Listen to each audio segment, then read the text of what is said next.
so simple. Everything is under control, and it's gonna work out, right, gang? It's Monday night, and you always have this delusion that's just it's just part of us. It's as much a part of us as the shell on the turtle is part of it. Hey, did you hear about that turtle the other day? That this surgeon put a plastic shell on? He did. Yeah, I don't know what happened. The turtle caught on fire or something and lost his shell. He did. I'm telling you the truth. It was done with glasses or mirrors or something, and he got on fire, and they took his shell off, and they put another shell on it. It was a plastic shell, a polyethylene shell. It was very nice. You imagine this turtle going back to where all the other turtles are, and he shows up with this light blue polyethylene shell, and oh yeah, well, of course, the problem of dealing with life as it is it's always going to leave us hanging out. It's going to leave us hanging out there on a limb, no question about it. Because we want to deal with it like we deal with silly putty. I think silly putty is closer to life than anything else I know of, than marble, for example. Because one thing about silly putty, it will assume any shape you want it to assume, but it always goes back to the original one, which is lumpy. Whereas marble has a tendency to stay the way it is, and it's just not like real life. Speak of real life, now here's one from Dallas. Now, we like to think that the Texas and the West is where the men are, don't we? I mean, this is where tough, hard guys are. Oh, they shoot from the hip. They do all the stuff here. Here's one from Dallas. Comes from the United Press here. It's Dallas. Barber David Schrock. I'm trying to use slight Texas accent here. Barber David Schrock refuses to give businessmen a crew cut to provide relief from summer heat in Dallas unless the customers bring a note of permission from their wives. Well, now, you see, I suppose it can be argued that the real man does get a note from his wife. That would be the way the wife would determine a real man. Oh yes, I've seen this argument used time and again. I saw a little shrimp one day bending over the sink, and the steam was rising. Of course, his wife is out in the living room watching television. He's washing the dishes, and somebody mentioned that. I remember one time at the office, Bob mentioned this is the guy who was the friend of this other guy. I don't want to bring the other guy's name. Oh, it's a terrible story. And he says, it's terrible the way Chuck has to work like that, wash all the dishes. And this lady looked at him rampant. She says, any real man does that sort of thing for his wife. Well, what kind of an argument are you going to do with that? He's crawling around on his hands and knees and licking her shoes and one thing. And of course, any real man would do that. Here's a little note here. I think, when you try to deal with life, it just fails, really. This is from London, United Press. The Sultan of Zanzibar, who came to Britain to live after his government was overthrown, has failed his driver's test. A member of his staff reported. Oh, jeez. Have you ever, that if it happens, you lose your kingdom and then you don't get your driver's license? No, I'm not worried about the Sultan. I am merely pointing out that we there it is. There is the Alpha and the Omega. It's inexplicable. You don't think of the Sultan of Zanzibar even taking a driver's test, do you? All right. Well, you better start thinking. We've got, of course, Chris, I think that's part of the slob world there. Again, we've got to go back to the slob issue here, and I don't like to rehash. I don't like to scrape in old coals and rake up old potato peelings here. I don't want to sit here and fiddle around with old used apple cores. But since last week we opened that Pandora box and mentioned briefly a few of the more salient characteristics of the Slobus Americanus, we might as well go a little bit further. The old idea that Mencken used to talk about boobism. He called it the boobus Americanus. And that was a phrase that Mencken used a great deal. But, of course, what he really meant was, in the terms of his boobism, was generally people who were against him. He referred to boobus Americanus, which, by the way, is also one of the salient aspects of the general slob. He likes to define anything that is contrary to what he believes in as being the work of slobs, fools, and knaves. This is just an actual. Of course, he would never use the word knave. That's a very hard word for a slob to deal with. But in general, he likes to use 4-letter expletive words that define the things that he does not like. Like, he likes to say, oh, it's a nut. It's a favorite word among slobs, nut. That's always everybody else. It's a nut. Little short, simple words are really the province of the true slob at work, even though he may use a large number of good, well-contrived words and excellent vocabulary. When it gets right down to telling what he doesn't like, he'll use the word nut.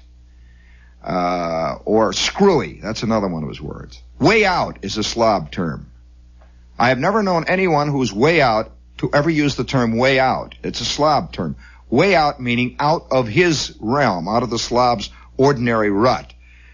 So anything that's way out. And incidentally, I noticed that almost all the things that are called way out by the slobs are generally the most way in things.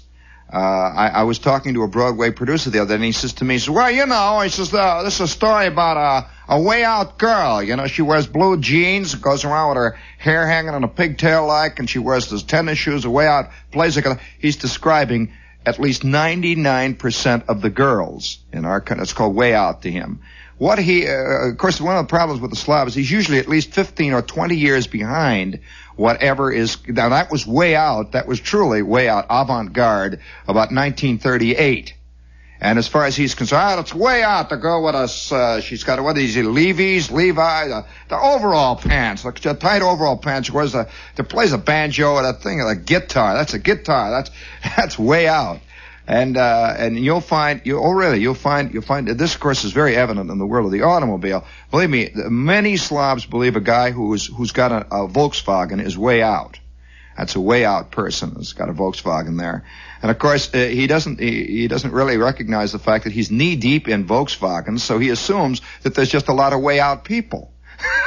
A lot of way out. Of course, he defines way out people in his own way as a kind of slob. That's a slob person. And when you really ask him why they shouldn't, he's always usually a little angry about things like Volkswagens. He's a little bugged by this.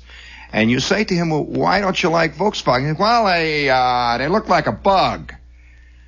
Well, that's enough for him. You see, it's another one of those simple 4-letter words or 3-letter word, bug. It looks like a bug. And I one time asked one, well, what's the matter with the way bugs look? You know, they kind of like the look of a bug. After all, the Ford looks like a cheese box. So what do you mean? You're not, what's a bug? I look like bugs. A little thing, little cars, no bugs. And that's the end of that. They look like a bug. Of course, this has many ramifications.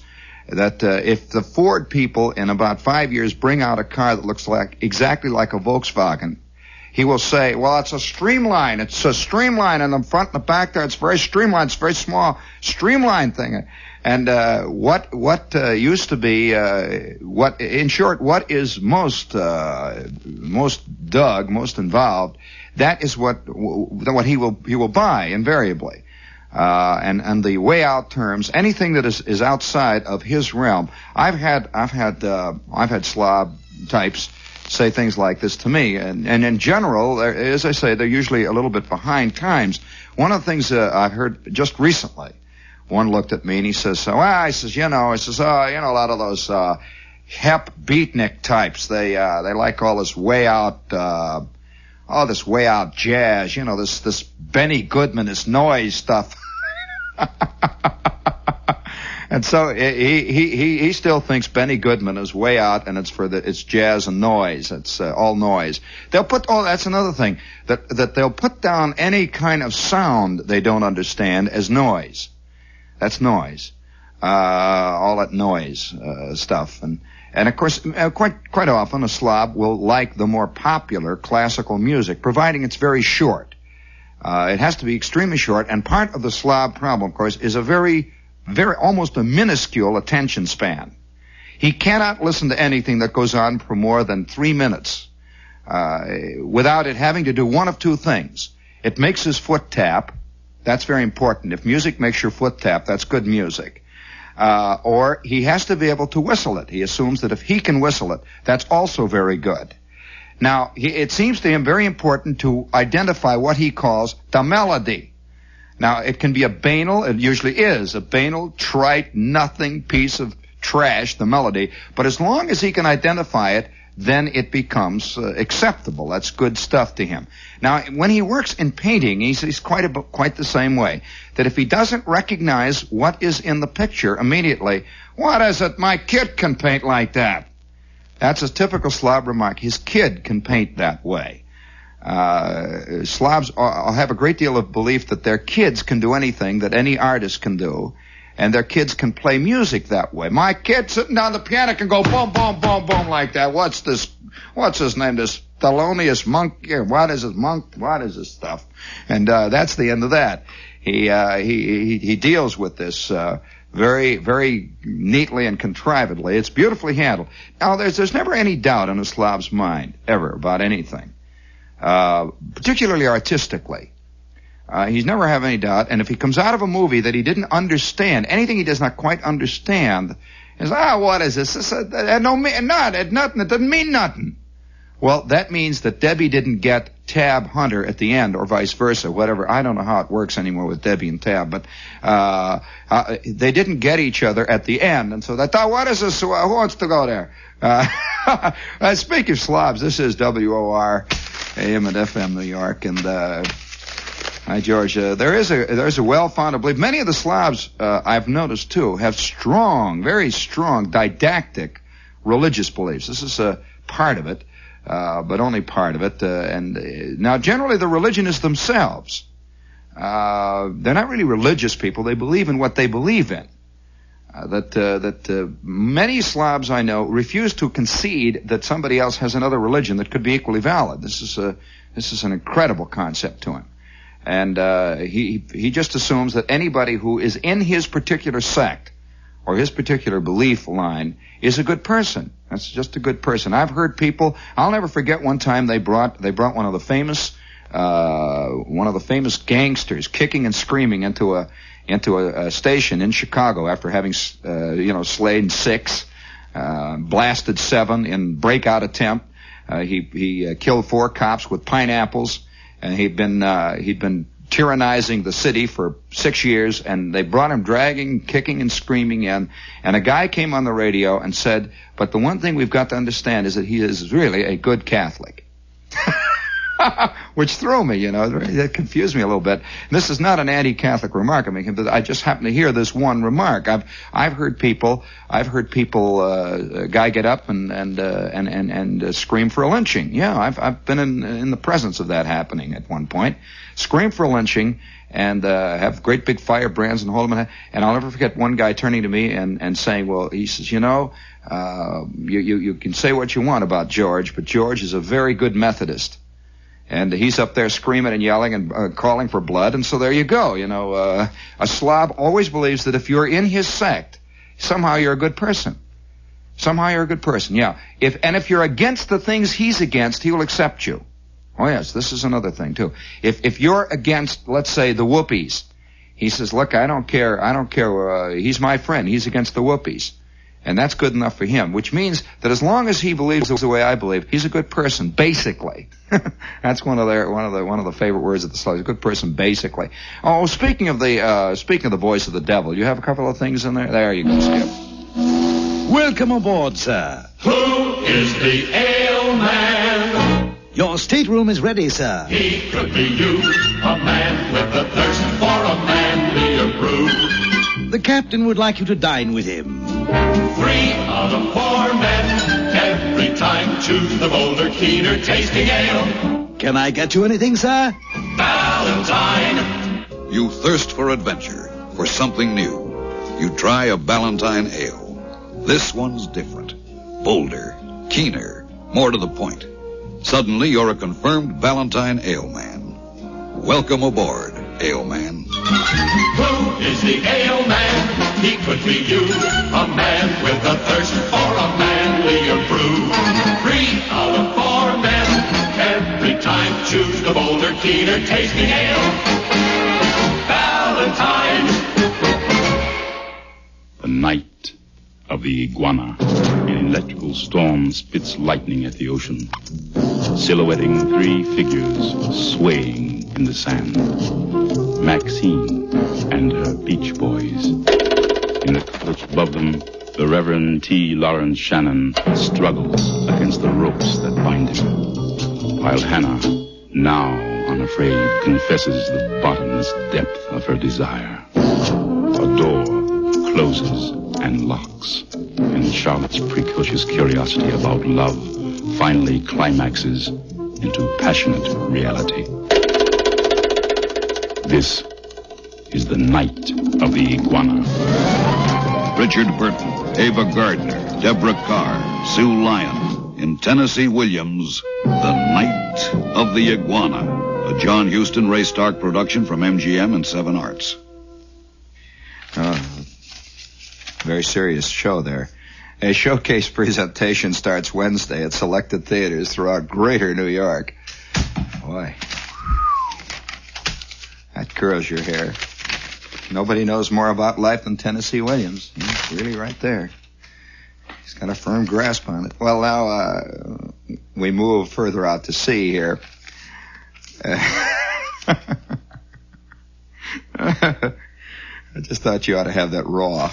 It's the way it is. It's the way it came right off the vine. Here, you want to hear some more comments about what the listener says about the slob world? He says one thing though about here's one from. He says, "Dear Shepherd, I'm one of those greasy kids, 16 years old, who lives in New Jersey." He says, "Well, I did it. I went back to the wild haven of slobism located in the swamplands of Flushing, the New York World's Fair. The fair offers subjects for the dedicated student and observer of slobism, dynamic and in action and quiescent. After a full day of studying the slob in his natural habitat, I concluded that there are 2 types of slobs, different yet alike. The first type is the true blue slob. He wears a beach hat with a beer can on top and a shirt which barely fits his well-fed, blubbery, beefy form. He doesn't walk, but he rather moves his bulk, like some sort of large plastic amoeba. He frequents the beer joints. Come on, let's have a beer. I got a big thirst on. Let's all have a beer." And he invariably is found in those long lines to the exhibits which show a fairy tale future for the slob. The true blue slob is the first to yell, "Come on, let's move this here line." Just as he yells continually at traffic jams while driving his truck, or yells at his wife or his kids for having ideas divergent from his, or people who don't believe the same way he does politically. "Come on, let's move this here line, will ya?" Oh, by the way, I'll parenthetically will say this about the slob, too, that the weapons he uses against society, he is almost invariably horrified and offended when they're used against him. The slob does not think anything of cutting ahead in any line that he can cut ahead in. But let anybody cut ahead a line in front of him. The slob is usually a short-change artist who is deeply wounded when he's short-changed. And it's a one-way operation, I really believe. Oh, another thing I've noticed, too, about a slob, if I may interject something here, that I think is very important about the slob, is that he confuses the word guilt and responsibility. This confuses the slob a great deal. If you say to a man, "Well, don't you have any guilt feelings for let's say the miners of West Virginia who are out of work?" He will turn to you and say, "That's not my fault. What have I got to do with that? What fault is it of me that they've done that? It's not." You see, he confuses the word responsibility. Obviously, it is not he's not responsible for them being out of work, but he feels no sense of involvement with them. He feels no sense of responsibility for them, none whatsoever. And the slob is always yelling about the steel workers pricing themselves out of the market. He'll say, "Oh, the steel workers all the time getting a raise. What do you mean? Crying out loud. Oh, you think I feel responsible for them? Okay, go put the automation in there. They raised the price so high, they are nothing but striking for dough all the time." It's always some other union that's a sinister union that's wanting too much money. It's the other union who wants too many coffee breaks. I heard one of the engineers here the other day coming back from his 3rd coffee break in the hour telling me that the trouble is the reason he's not going to buy a new car this year is because the steel workers have asked for too much dough. And he says, "Those guys," he said, "for crying out loud, half of them," he said, "they work a 30-hour week. Well, I happen to know this guy. He has been working a 10-hour week for the last 40 years. And it's the truth. And if you ever mention it up here, there would be a silence on the 23rd or the 24th floor you could cut with a butter knife. You know, what is this, a nut? That's a nut shepherd again. That's a nut. Well, so the problem is it's always a one-way problem, and he confuses guilt with responsibility. Now, there's a new kind of glib slob who believes that because he is inherently a better person, he's more educated, he has better taste, he has more sensitivity, that any problems that have befallen less fortunate people are not his fault, because they're obviously not as good as he is. Now, I'm talking about the dynamic objectivist slob. This is the kind who read endless, turgid, great potpourris of hashed-up pseudo-philosophy and believe that by reading this, he has made himself a superior person. And he never. Oh, and there's a new kind of slob that believes that they never grow old either. That the problems that have befallen other people will never befall this person. And so he's against medical care for anybody, because he's never been sick. So he doesn't see any use. Why? He says, these old people, he says, why? It's all. And all other people who are on unemployment are always phonies. They're always phonies. They're lazy. They're bums. They don't work.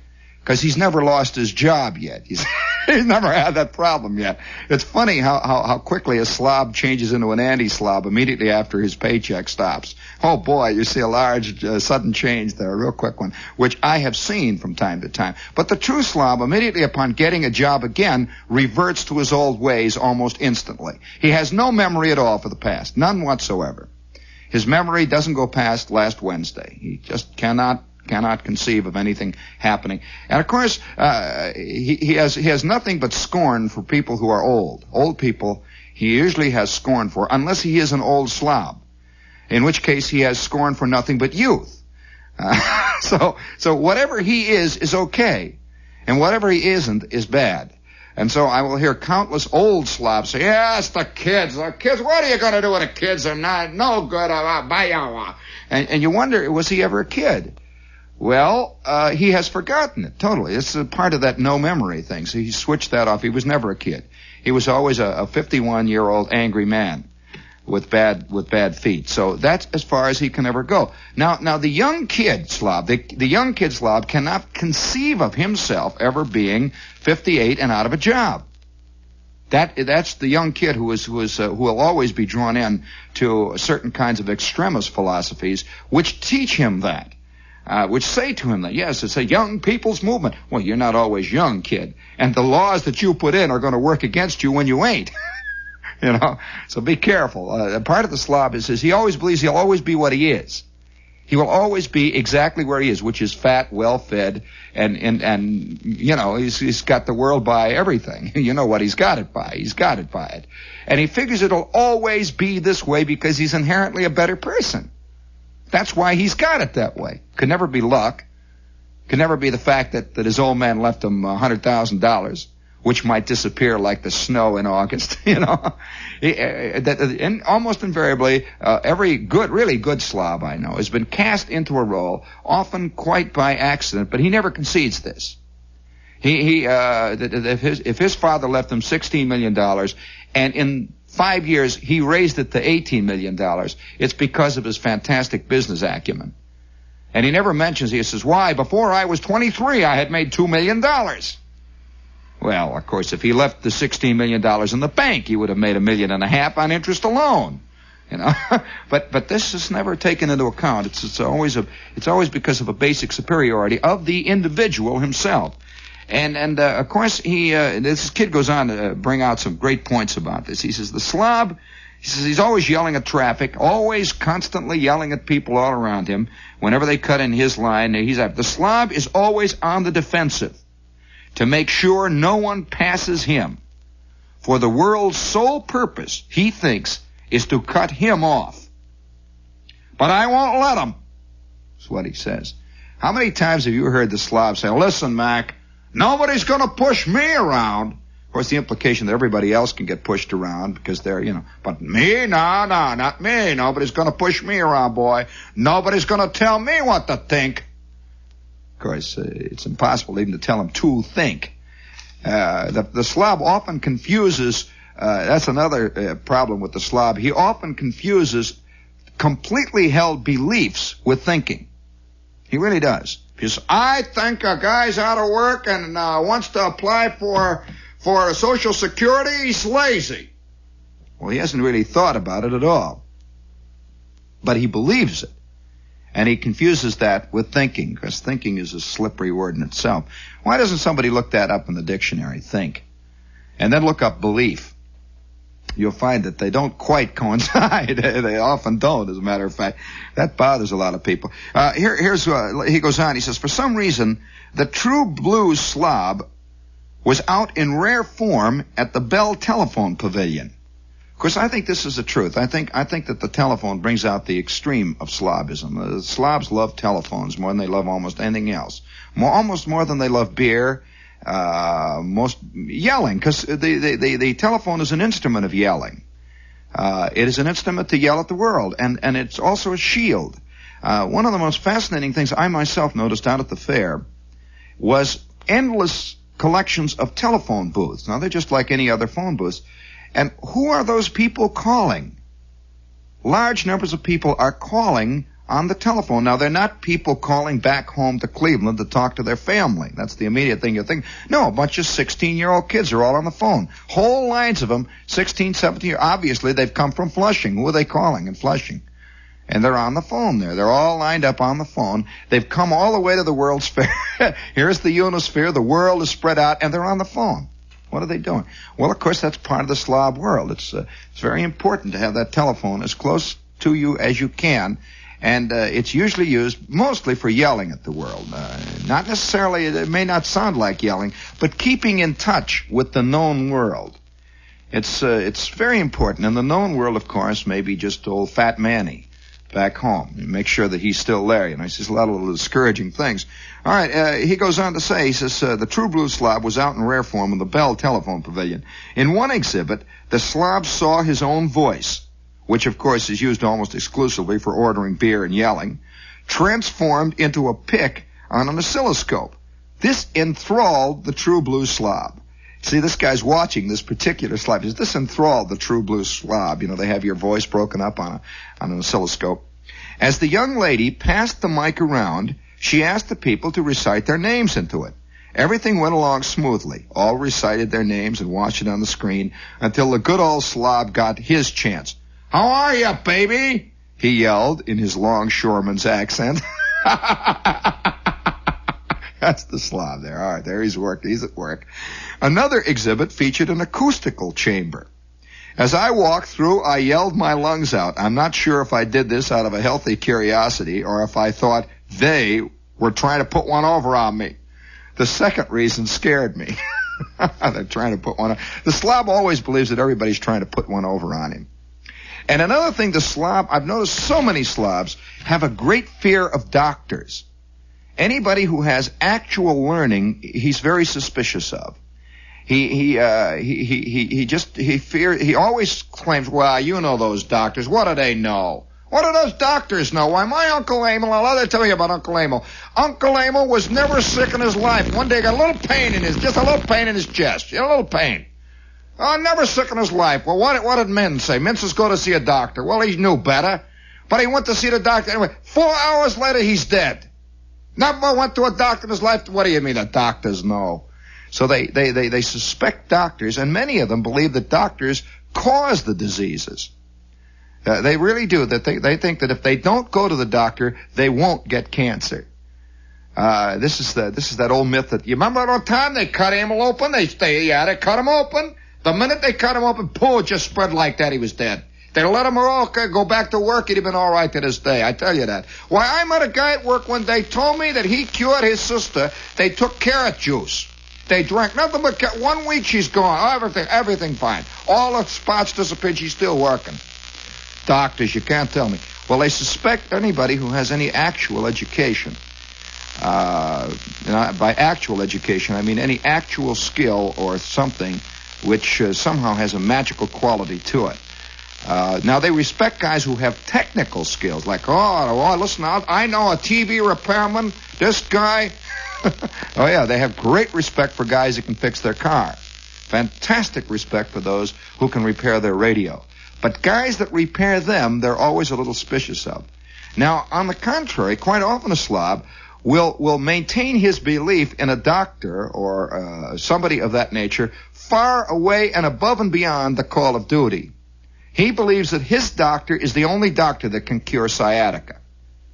And this is almost a mystical belief. And if they believe all the way. You see, this is another element of the slob. They believe completely, thoroughly, utterly, without any question at all, that his doctor is the greatest doctor that was ever. He just couldn't conceive of a doctor who could do what old Doc Slicker does. He just couldn't conceive of him. Now, again, that's kind of, in a sense, is a belief in magic or magical beings. That if you said, well, the doctor down at the corner went to a better school than Doc Slicker, and, it's a little bit more recently, no, I like them old doctors. They know more about it. The old doctors know better. And he really believes that even though old Doc Slicker took his degree by a correspondence course from the Indianapolis School of Internal Medicine and Psychopathics, and he got his degree in 8 weeks by mail, doesn't make any difference. He's an old doctor. And that's another one of the parts of the slob, too, is his great distrust of new things. Either he believes in new things beyond all, again, it's that problem of belief. He either suspects all new things or he believes in them beyond all suspicion of a doubt. And if he does not believe in any of the new things, some people, I've heard a really good slob at work maintain that there is not even such things as germs. Oh, yes, there's no such things as germs. And not only that, this is within the last 2 weeks on the radio. And this one said not only were there no germs, but in addition to that the doctors all created this idea of the germs because it makes more business for them. So that's, again, the slob's attitude. They're after me. That it's a gigantic plot that they have promulgated to put over a specious set of sneaky treatments, and that it's all a big money-making scheme. You just let people eat celery, they'll be all right. Why, they didn't have this stuff before they discovered germs. Well, you go back 300 years ago, nobody ever died of tuberculosis 300 years ago. Of course, they never knew about it. People just died, and they just dug a hole and threw them in, and that was the end of it. But there are a lot of people who believe this kind of thing. Now, don't say for 1 minute that this is the ignorant I'm talking about. No, most of these people have good educations I'm discussing. I do not confuse in my discussion here the ignorant with the slob. I'm talking about people who are educated and whatnot, who definitely hold these beliefs. And so you want to hear more about what this kid saw at the fair? Listen to this one. He says, while I heard other slobs going through the acoustical chamber yelling as they went through, I wondered if this slobism was catching. And I caught it because I was in such a fine breeding place of slobs. Or perhaps we are all slobs, and in one way or another managed to hide it. That, I suspect, is closer to the truth. Now, it may seem, of course, he goes on, he says, the second type of slob conceals his slobism slightly, so that it is a great sport to watch for him. He says he's really a difficult and interesting one to catch. Although he may have gone to college, the educated slob is still a slob. He simply goes to a beer garden instead of a beer joint. And he tries to show that he is cultured by having Löwenbräu, as he says it, instead of Rheingold. When he is in a line, he yells how these slobs can be so offensive, while he himself, of course, boldly cuts into the front of all line, and the one thing he wants is a press pass to cut in front of everybody. This is another kind of a slob. He's very angry when anybody gets ahead of him. But by George, if he can get a hold of a pass, he's out there right ahead of everybody in the line, and invariably. He says he may have been to Paris. He makes sure, of course, that all the million people around him hear it loudly. This fare is invariably, while he's standing in line at the Bell telephone exhibit, is compared to the one in Brussels. And the fare buses are matched to the metro, which he rode on once. The educated slob, trying to show his lack of slobism, becomes an even bigger slob because it's subtler and more dangerous. This is the new cult of slobs. I salute them. I propose that the fair be maintained as a refuge and meeting place for slobs of all stripe throughout the world. It's a 16-year-old kid. It's a real good letter. And he has pegged part of the slob world. Now, this problem, of course, of the slob hiding his slob is, I guess, what basically a slob really is a man who believes that he is better than other people. Now, many small communities just outside of New York in the suburban world are filled with these people. Of course, they would not consider themselves slobs. Darien, Westport, Princeton, they refer to the rest of the world as slobs.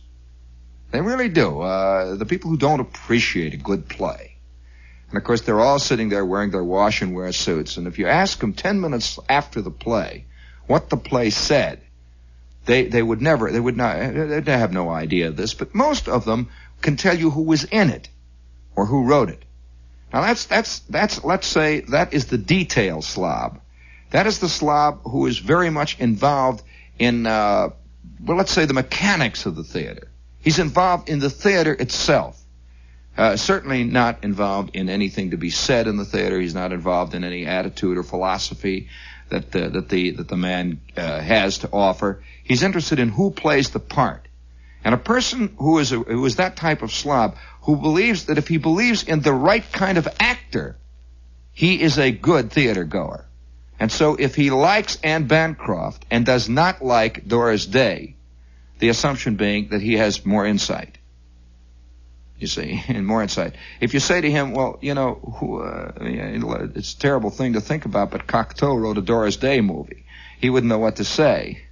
If Cocteau did, and it is conceivable that Cocteau would have had he been given the chance. I've known a couple of people who knew Cocteau. But the facts of the matter are we like to that kind of slob will drift towards, and he is a great name dropper. He is a name dropper of writers, among other things. He believes in reputations, and this is a slightly higher type of slob, that if the New York Times, he is totally reads the Times book review section from back to front, and whatever that section has to say is somehow a kind of gospel. It is a kind of absolute, unimmutable gospel. Now, he always believes in the right things. He is always almost aggressively liberal, but not too aggressive. He's aggressive in a kind of second-hand, abstract way. He believes in good things, like people shouldn't tar and feather each other. In Birmingham, he says. He's very angry about Southern politicians who make speeches. And yet, on the other hand, while he is at his political meeting, he would not like to hear, say, for example, let's say Robert Welch could not come and give a speech at his liberal political gathering. Oh, absolutely not. In fact, one of my friends here the other day, was a funny thing. He was a very, very liberal young guy who was in one of these Darien or Westport groups and so on, and he's a member of the Young, Hard-Hitting Political Thinkers Club out there. And he came to Barry Farber and said, Barry, we'd like to have, it's a young, hard-hitting, liberal, fantastically dynamic group. Now, most of us are what we call the young progressive Republicans. He says, we're interested in new ideas, and would you suggest a speaker? Well, Barry thought for a minute, and he said, yeah, let's see, who can I get? How about Malcolm X? Well, well, there was a brief moment of silence, and he says, well, I'll see the committee. That's the last that ever came out of that one. So most generally, the problem of the slob is that he often, even though he thinks he listens to other people, he really doesn't.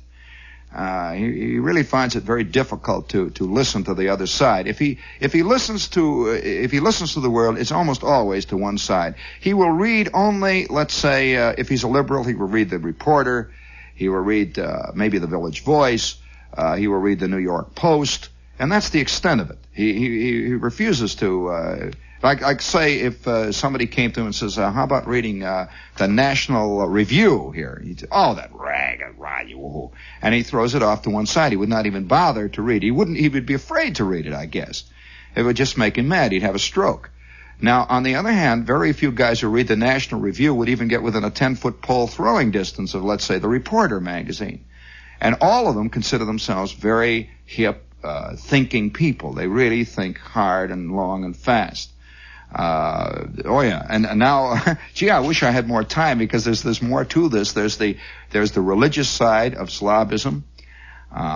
There is, this is all, now I shouldn't even use such a word. I hate to use such a word, but I think one of the illusions that's beginning to grow in the world, and I suppose, on both sides of the Slob fence, is that there are more Slobs than ever before. This is one feeling that is evidenced by both types of Slob, that there are more than ever before. Now, I submit that the reason this is so is that there is a growing group of people in the country who do have a decent education. Now, the education may be an education in life itself. Now, you can live 100 years and not have any life education. This is something that has to be pointed out.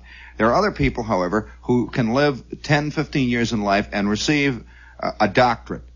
They can get that philosophy doctorate par excellence. They have noticed, they have observed, they have assimilated, they have reacted to, and have come to some conclusions about life based on what they have seen, not what they believed they wanted to see, or not what they believed that they saw, but literally on what they saw. And so there's a growing group, and they seem to, both sides of the Slob world, to be more than ever Slobs. And so I suspect that more and more we will be able to speak to each other less and less.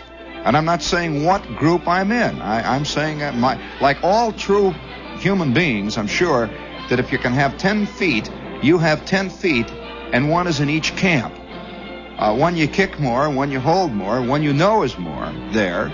But nevertheless, no one can divorce himself from any one. Then of course, there's the true technical Slob, who, if a person does not pronounce a word correctly, that other person is a Slob. That's if they don't put the commas in the right place, that's a terrible Slob. Of course, the man may have come out with gigantic, wonderful, fantastic ideas. Who knows what kind of speaking voice Christ had? Who knows whether he used good grammar, even for the time? Who knows? But the facts of the matter are that that's another kind of Slob who will put down the greatest, most all-encompassing ideas in the world because they weren't punctuated right, or because the capitalizing wasn't correct. And so, who knows? Yet all of us get irritated when that happens, one way or another. So where does it stop? The only point of real danger is when one group of Slobs gather in one little tight knot and proclaim themselves the super people, and they're going to clean up the whole mess. Then get your tin hat out.